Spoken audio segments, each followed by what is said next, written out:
All right. Hi, gang. Over here. Over here.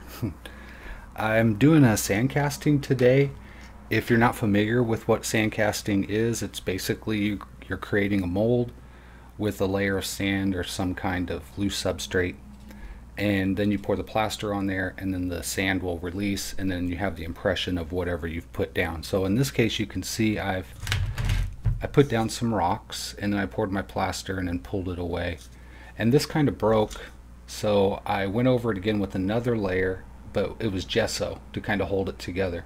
And I like the look of how it's kind of dilapidated, and it looks really old, and it's got some character that way. I'll show you the other side here.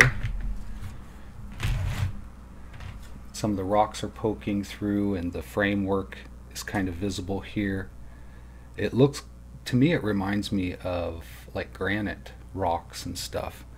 So I'll have to treat this and color it and make it look all nice and pretty. But the first thing I have to do is do the floor. Now I did the one wall, let it dry and set. Then I casted the other wall and joined them together with the second casting. And now the third casting will be the floor, and it will join these two, this one unit, which were two units, together. And then that's the floor that you set your votives and stuff on. So I'm making a pool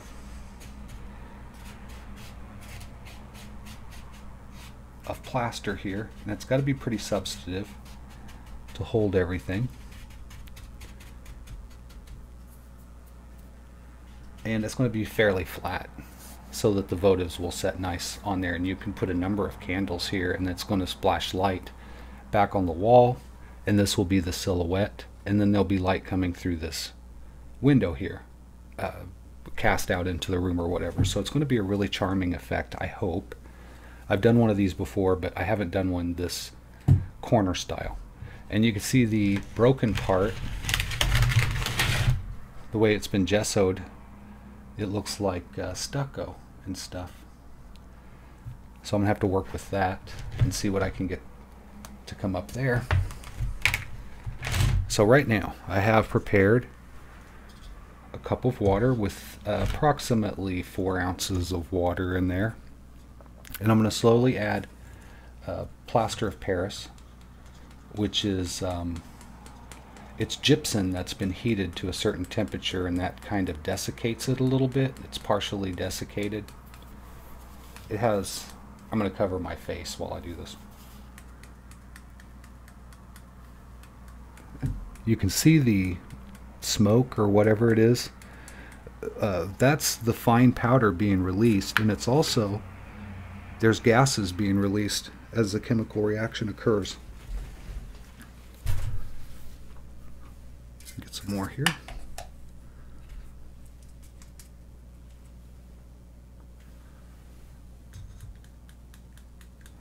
So what's going on? When this falls into the water, it gets suspended in what's called a colloid, and those fine particles get pretty much surrounded by water. And then a chemical reaction occurs where the water actually will grab a hold of that, and if the temperature's right, it'll dissolve into the water. And then it's an exothermic reaction, so the temperature is going to go up as that bonding, as it binds, produces heat, and then that heat raises the temperature of the water, which causes the whatever's dissolved into there, the mineral, to come out of solution. It precipitates in crystal forms, and then that interlocks all the little particles into hard as rock. But as soon as water is added to it, the chemical reaction starts to occur. So you have a limited amount of time. Mixing your plaster this way ensures that it gets well hydrated. It kind of keeps air from being entrained in the particles. Okay, so that's about all it needs to take here. Now I'm doing this a lot faster than what you might normally do, just because I'm on camera here and I want to get this done. So what you want to really avoid doing is creating any vortexes. That's going to pull air down into this mixture, and that affects the strength. I want this part to be really strong. For the other pieces, it wasn't so necessary.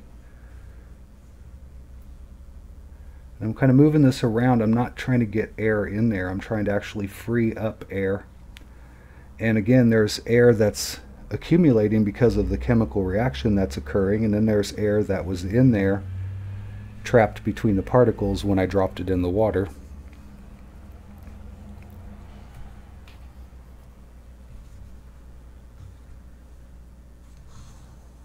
And so I have about 10 minutes maybe to work with this, depending on how what temperature the water was.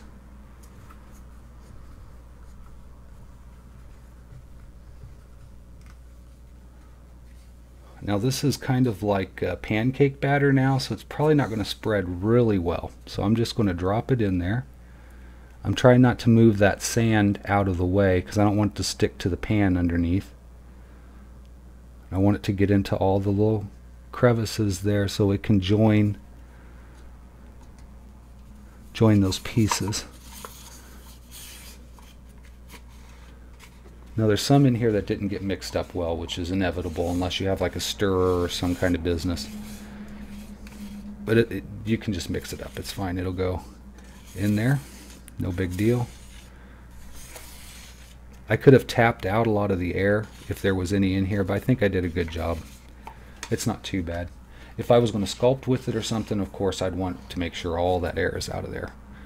But this is just kind of like a flooring.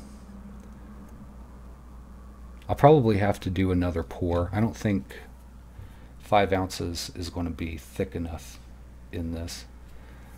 I don't think it's going to join here well enough. Yeah, here I'm going to prepare some more. I'll use a fresh cup. You don't want to rinse any of that down the sink, of course. I don't know why I would even have to tell someone that, but it seems like you have to. People need to learn somewhere. So I need some more water. Just borrow some from my spray bottle. I'm too lazy to get up and go across the room to get some water out of the sink. Almost poured that into there. I don't need this. I do need that.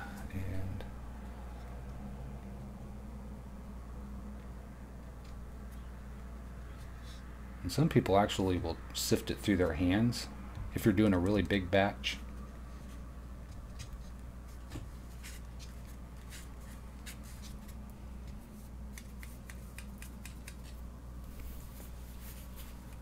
This mineral here at one time was a sea creature. And then it got buried and cooked and all kinds of stuff, and then it came to the surface, was mined. Why is it called plaster of Paris? Because gypsum, this kind of mineral, was heavily mined in France. So that's how it was popularized.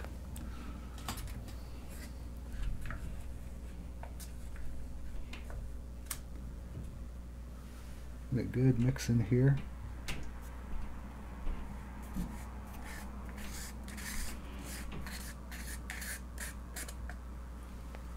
That's probably way more than I need, but I guess it's better to have more than not enough, like what just happened.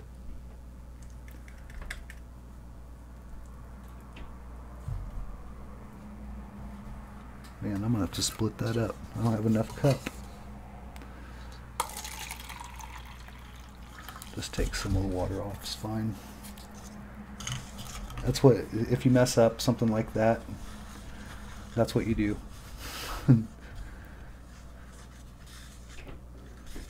Get those bubbles out of there.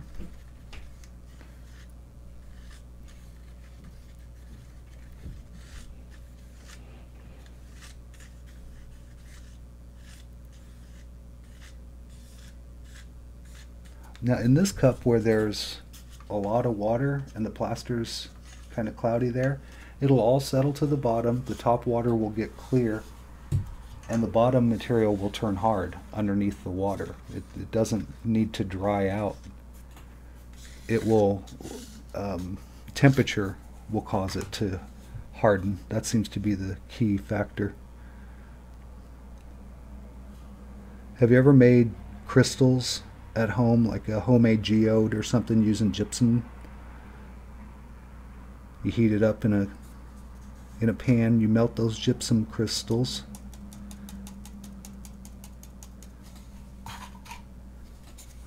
Well, that's kind of what you're doing here, except for it's not gypsum, because it's been cooked. It's been heated to release the water.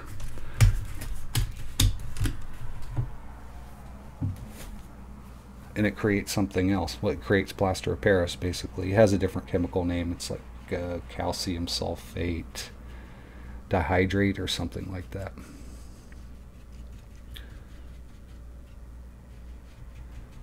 And when you cook it, it's hemihydrate at the end of that long series of words. Alright, that's the base. Now when this dries, I'll lift that out, clean it off. I'll have to treat the bottom surface probably with felt pads or something so that it can be moved, so you don't want to scratch the heck out of everything, right?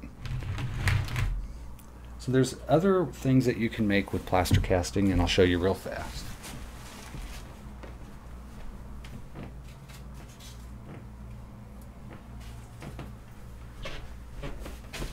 I have this here, which was sand casted.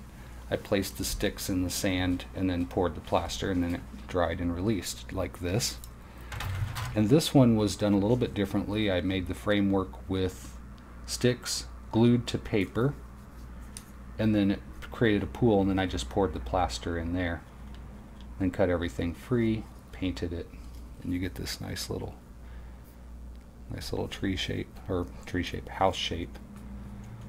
That's supposed to be like a fairy house.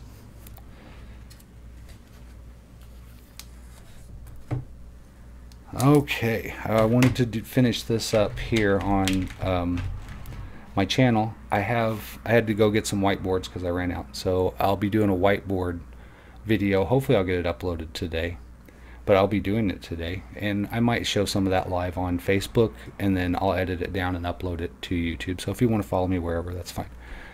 Thank you for joining me for this.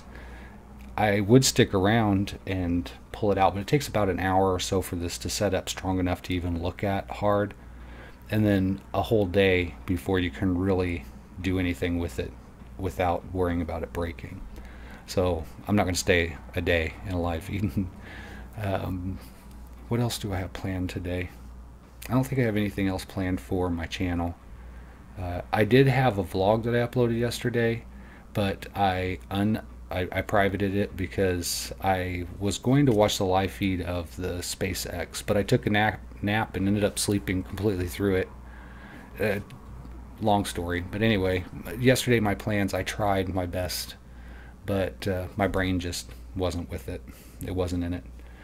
Today I'm working on catching up, so I got some things to do, and hopefully you'll be able to see the dry erase on Facebook when I do that, or you can watch it here later when I upload it and edit it, whatever.